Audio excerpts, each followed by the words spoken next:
Hello friends, नमस्कार। मेरा नाम है राजेश और मैं हूं एज ए आईबीसी यानी कि independent business consultant doctor Vivek Bindra, बड़ा बिजनेस की टीम से। दोस्तों, साथ ही साथ मैं एक शिक्षक भी हूं और मैं आज 9th क्लास के बच्चों को भूगोल पढ़ाने वाला हूं, जो चैप्टर नंबर 1 से लिया गया है। और मैं ये लेक्चर मैं हिंदी मीडियम से पढ़ाऊँगा। तो यदि आप क्लास 9th के स्टूडेंट हैं तो ये वीडियो आप देखना ना भूलें। और यदि आप किसी कम्पिटिटिव एग्ज़ाम की तैयारी कर रहे हैं तो भी आपके लिए ये वीडियो बहुत ही हेल्पफुल होगा। तो बने रहिएगा वीडियो का लास्ट तक। चलिए स्टार्ट करते हैं। दोस्तों, जैसे कि हम सभी जानते हैं कि इस चैप्टर में हमें पढ़ना है भारत की आकृति के बारे में, यानी भारत कैसा है, भारत का क्षेत्रफल कितना है, भारत की स्थलीय सीमा की लंबाई, भारत के जलीय सीमा की लंबाई यानी कि तटीय सीमा की लंबाई कितनी है, भारत का अक्षांशीय विस्तार कितना है, भारत का देशांतरीय विस्तार कितना है। इन सभी चीज़ों को हमें इस चैप्टर में पढ़ना है। तो चलिए स्टार्ट करते हैं। सबसे पहले हम भारत की आकृति के बारे में समझते हैं। ठीक है, तो भारत की आकृति हम ड्राइंग कर लेते हैं। अगर आप ड्राइंग करना नहीं जानते हैं तो आप साथ साथ मेरे साथ में ड्राइंग करते चलिएगा। ये हो गया भारत की नक्शा। ठीक है, इधर हो गया उत्तर यानी कि नॉर्थ, इधर हो गया दक्षिण यानी कि साउथ, इधर हो गया पश्चिम यानी कि वेस्ट, इधर हो गया ईस्ट यानी कि पूरब। अगर आपसे पूछे कि भारत का क्षेत्रफल कितना है तो भारत का क्षेत्रफल है 32.8 लाख वर्ग किलोमीटर। भारत का क्षेत्रफल कितना है? 32.8 लाख वर्ग किलोमीटर है। ठीक है, आगे हम लोग पढ़ेंगे भारत का अक्षांशीय विस्तार कितना होता है। तो देखिए, भारत का अक्षांशीय विस्तार, सबसे पहले अक्षांश के बारे में समझते हैं। अगर हम यहाँ पे पृथ्वी ड्राइंग कर लेते हैं, ठीक है, तो बीच वाले रेखा को बोलते हैं इक्वेटर। ठीक है, यानी कि विषुवत रेखा बोलते हैं। विषुवत रेखा के सामने सामने वाले रेखा को अक्षांश कहते हैं।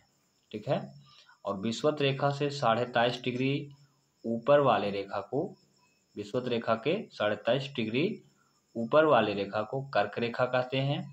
यानी कि मान लेते हैं कि ये हमारा 23.5 डिग्री ऊपर है तो इसको हम लोग कर्क रेखा कहेंगे। ठीक है, और विषुवत रेखा के 23.5 डिग्री नीचे अक्षांश को बोलते हैं मकर रेखा। ओके, तो अगर आपसे पूछे कि भारत का विश्व में कहाँ पे मानचित्र है, तो अगर हम ये पृथ्वी लिए हैं तो यहाँ पे कुछ इस तरह से ड्राइंग करेंगे तो भारत का नक्शा बनेगा। ठीक है, यानी कि भारत का जो देशांतरीय विस्तार है, अब देशांतर क्या होता है? तो देशांतर का मतलब होता है कि नॉर्थ पोल से, यानी कि उत्तरी ध्रुव से दक्षिणी ध्रुव को मिलाने वाली रेखा को बोलते हैं देशांतर बोलते हैं। अक्षांश के बारे में समझ गए, देशांतर के बारे में समझ गए, तो यहाँ पे आप लिख लीजिएगा अक्षांश क्या होता है और देशांतर क्या होता है। ठीक है, तो अक्षांश रेखा वो होती है जो विषुवत रेखा के यानी पृथ्वी के बीच वाले रेखा के समांतर होती है, यानी सामने सामने होती है, उसे हम लोग अक्षांश रेखा कहते हैं। और उत्तरी ध्रुव से दक्षिणी ध्रुव को मिलाने वाली रेखा को देशांतर रेखा कहते हैं। तो भारत के अगर हम मानचित्र को देखेंगे तो एक बार फिर से समझेंगे, इसको हम हटाते हैं। ठीक है, इसे हम इरेज कर देते हैं। अगर हम भारत की स्थिति देखें कि विश्व में भारत की स्थिति कहाँ पे है, तो अगर हम पृथ्वी ये लिए हैं, ठीक है, तो ये हो गया देशांतर रेखा। ये कौन सी रेखा हो गई? देशांतर रेखा हो गई। ये हो गया विषुवत रेखा। ये समांतर रेखा खींच दिए, इसको बोलते हैं अक्षांश रेखा। ठीक है, इधर हो गया साउथ पोल,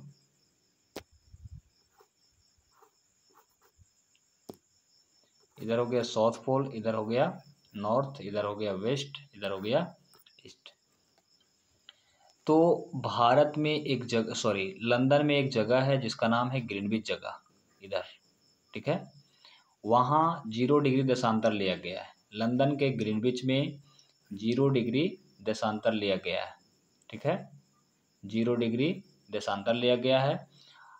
अगर 0 डिग्री से हम लेफ्ट साइड जाते हैं, यानी बायां साइड जाते हैं, तो हमें पश्चिम में चलना होगा, और अगर 0 डिग्री से हमें दायां साइड चलते हैं तो हम पूरब में चलेंगे। तो भारत की स्थिति अगर हम इधर लेते हैं तो हमें इक्वेटर, सॉरी, 0 डिग्री देशांतर से हमें पूरब की ओर चलना होगा। तो भारत की स्थिति है पूर्वी देशांतर में। अब पूर्वी देशांतर का मतलब, यहाँ से अगर 0 लिए हैं, इस जगह से 0 डिग्री देशांतर से 0 लिए हैं, तो 0 के अगर राइट साइड, लेफ्ट साइड चलेंगे, यानी कि ईस्ट की ओर चलेंगे, तो हमें बहुत सारे देशांतर को क्रॉस करते हुए चलना होगा। अगर हम सभी देशांतर को 1 डिग्री का लें, तो अगर हम 68 डिग्री 7 मिनट देशांतर, सिंगल लाइन रहेगा तो मिनट बोलते हैं, डबल लाइन रहेगा तो सेकंड बोलेंगे, और बीच में अगर किसी भी अंक पे ऊपर में अगर 0 रहता है तो उसे डिग्री कहेंगे, ठीक है। तो याद रखिएगा। तो 68 देशांतर 7 मिनट अगर पार करेंगे तो हमारा गुजरात वाला हिस्सा मिलता है, ठीक है।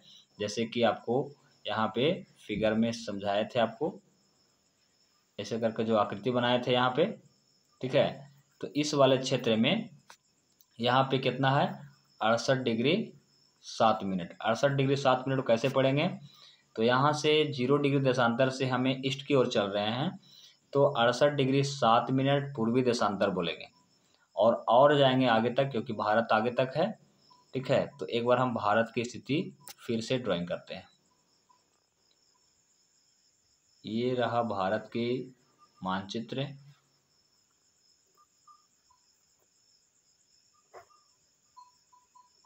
थोड़ा जगह कम है इसीलिए हम छोटा सा बना दिए, ठीक है। ये रहा 68 डिग्री 7 मिनट पूर्वी देशांतर, ठीक है। यहाँ से लेकर बहुत सारे देशांतर को पार करते हुए आगे जाएंगे जहाँ पे भारत का पूर्वी देशांतर है। तो यहाँ पे 97 डिग्री 25 मिनट, 97 डिग्री 25 मिनट पूर्वी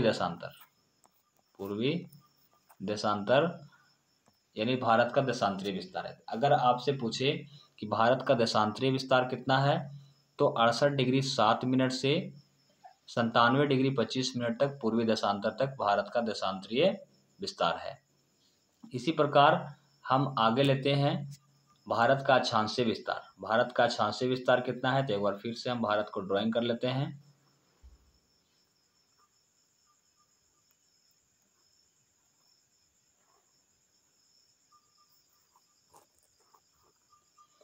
भारत का देशांतरीय विस्तार है 8 डिग्री, यानी कि विषुवत रेखा से 8 डिग्री उत्तरी अक्षांश में 8 डिग्री 4 मिनट से 37 डिग्री, यहाँ पे 37 डिग्री होगा, 37 डिग्री 6 मिनट, 37 डिग्री 6 मिनट उत्तरी अक्षांश, 8 डिग्री 4 मिनट उत्तरी अक्षांश से 37 डिग्री 6 मिनट उत्तरी अक्षांश तक भारत का अक्षांशीय विस्तार होगा। अगर आपसे पूछे कि कुल देशांतर कितना है, भारत में कुल देशांतर रेखा कितना है, तो भारत में कुल देशांतर रेखा 30 है, ठीक है। और भारत में कुल अक्षांश रेखा कितना है, तो कुल अक्षांश रेखा भी 30 है।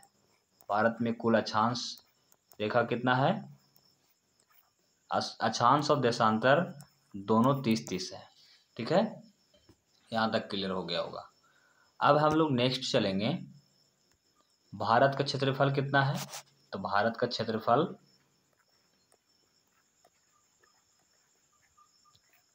32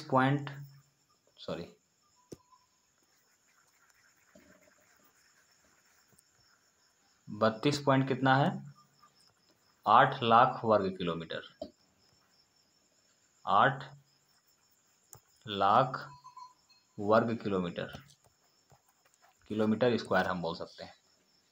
ठीक है, ये हो गया भारत का क्षेत्रफल। अगर आपसे पूछे कि भारत में स्थलीय सीमा की लंबाई कितना है, तो एक बार फिर से हम भारत का मानचित्र को ड्राइंग करते हैं।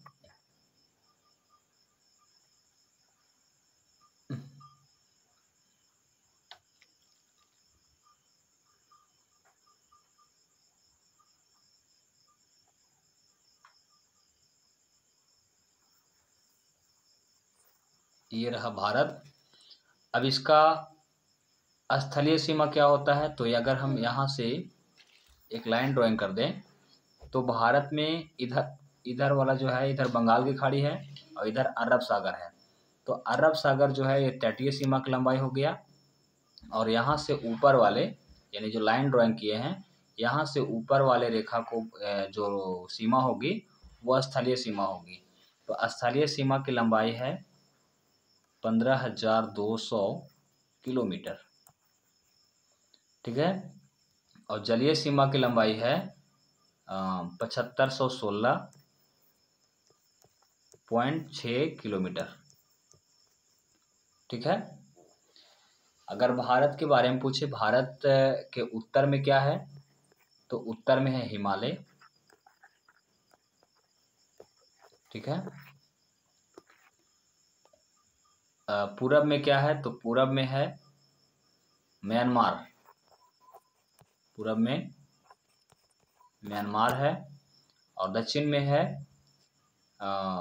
हिंद महासागर, दक्षिण में आप लिख लीजिएगा, भारत के दक्षिण में हिंद महासागर है।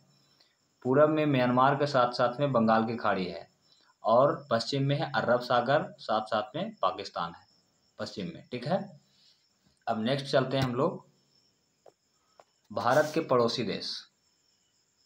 भारत के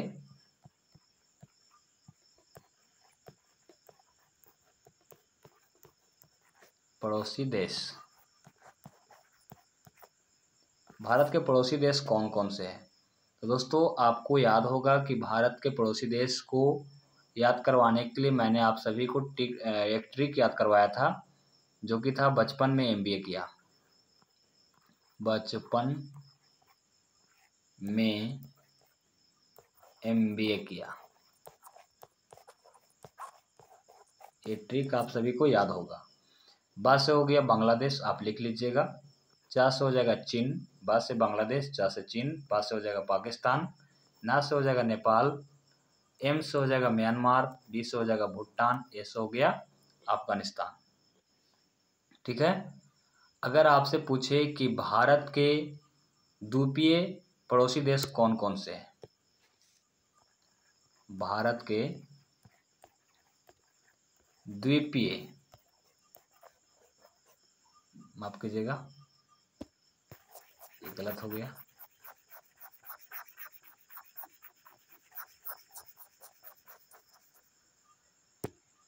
द्वीपीय पड़ोसी देश कौन कौन से हैं, तो इसमें आपको याद रखना है श्रीलंका। ठीक है, मालदीव,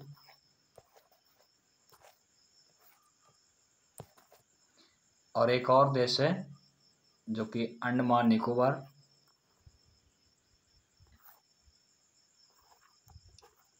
अंडमान निकोबार। अंडमान निकोबार नहीं है दोस्तों, एक सेकेंड, ये तो हमारा ही क्षेत्र है। ठीक है, ये द्वीपीय जगह है जो कि भारत के ही अधिकार में है, अंडमान और निकोबार। ठीक है, अंडमान हो गया, निकोबार हो गया और लक्षद्वीप हो गया, तो ये सब सारे जो है वो भारत में ही हैं। तो भारत के पड़ोसी देश दो ही हैं, मालदीव और श्रीलंका। ठीक है, तो कुल पड़ोसी देश हो गया 9, यानी 7 हो गए स्थलीय पड़ोसी देश और 2 हो गए द्वीपीय पड़ोसी देश। द्वीप क्या होता है, जो जल में हो, जो जल में जो देश है वो द्वीपीय पड़ोसी देश है। ठीक है, अब हम लोग पढ़ेंगे भारत के कौन कौन से राज्य से होकर कर्क रेखा गुजरती है। तो अगर हम एक बार फिर से भारत के मानचित्र को ड्राइंग करें तो कुछ इस तरह से ड्राइंग कर लेते हैं।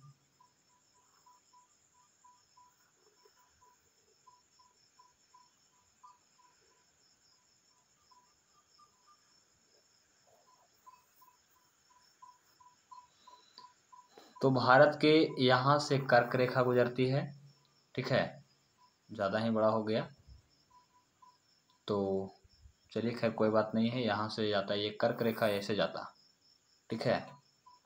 तो एक बार फिर से ड्राइंग कर लेते हैं दोस्तों, आप कीजिएगा।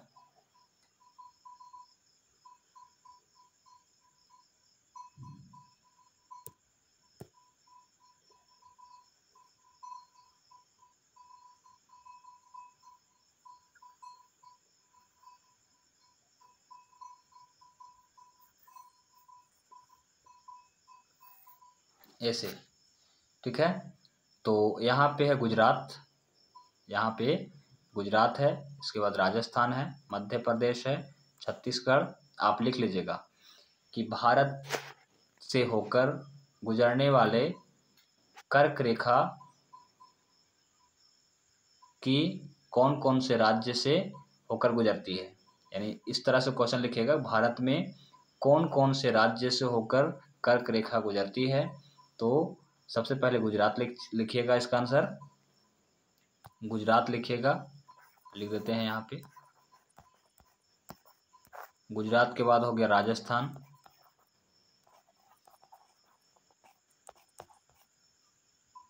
ठीक है।